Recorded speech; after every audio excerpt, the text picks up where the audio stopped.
Hi to everyone. This message is a little different than some of the others I've done. A copy of it will be sent out in the mail to all parishioners, and it will also be posted on our website. The reason is that over the past several weeks, the level of discord and frustration in the parish has reached a level with which I am unfamiliar. Most, but not all, of that dissonance seems focused on the desire to resume in-person worship as soon as possible. Our brethren at other denominations are gathering on Sundays, and some parishioners at St. Philip's have wondered why I have chosen to delay our resumption of regular church. This is a legitimate question and deserves a thoughtful and direct response. Several considerations have influenced my thinking about this. My first concern is the welfare of the parish, both collectively and individually. Church must be a safe place for all. Since the early days of Christianity, a sanctuary offers protection and safety. We need to honor that tradition and provide safe spaces for worship. A second issue is that it is not yet possible to gauge the full impact of COVID-19 on our parish, on the community, and the world. Only with the passage of time will we have the objectivity and perspective to evaluate the impact of this pandemic.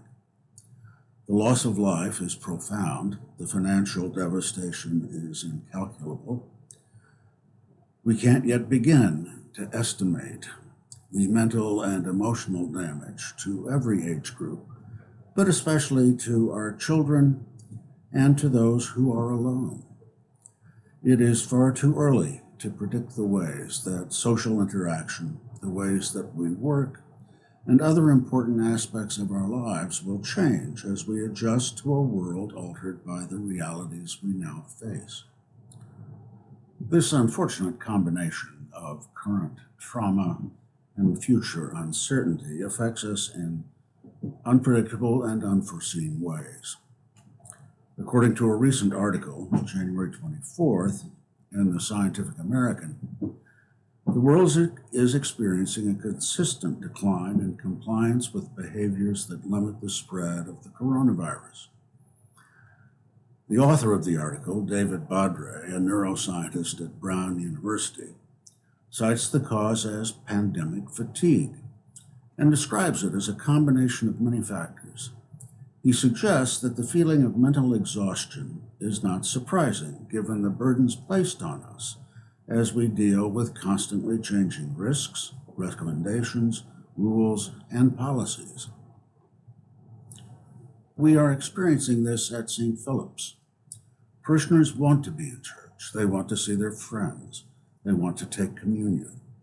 People are tired of the isolation, the masks, the social distancing, and the inability to hug and touch. These are reasonable, understandable, and very human feelings. They are ones that I share. The church's COVID-19 task force met on Sunday after the 10:30 service. As we experienced at our vestry meeting the previous Monday, the parish is divided on how best to proceed. Some members of the vestry and task force advocate for an immediate return to in-person worship. Others argue for a more cautious approach. There is not a clear solution. Active cases and hospitalizations for coronavirus have declined, but the numbers are still high.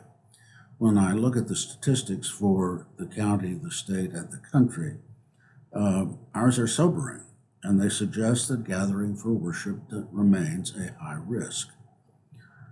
However, it seems that some people are willing to take that risk. Since there isn't an ideal option, I've decided on a temporary solution regarding worship. Beginning this Sunday, September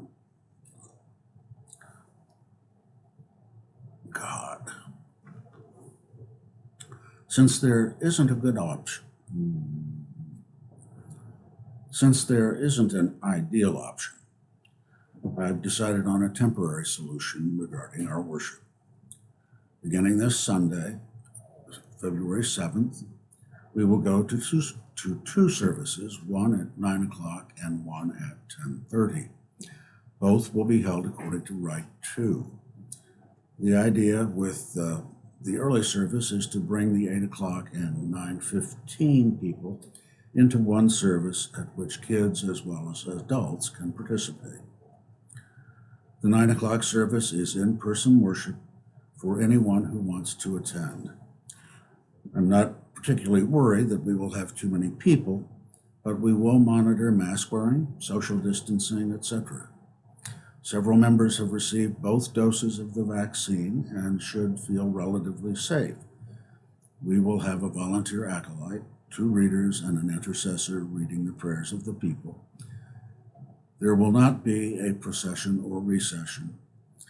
It's too late to organize music for this week, but I'll see what David thinks is workable as we go forward. The service the 9 o'clock service will be streamed to anyone who wants to watch that one. Our 10:30 service will resemble the one that we've been having and will be streamed only. There will not be any in-person worship at it, although, as before, we won't turn anyone away that shows up.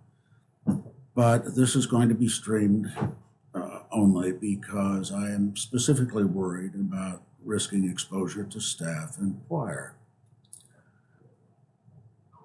I also learned at the task force meeting that many people are turning off the streaming at communion.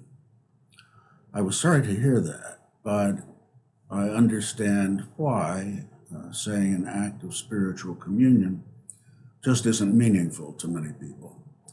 I have contacted the bishop to see what other options are available, and I'm not thrilled with any of them.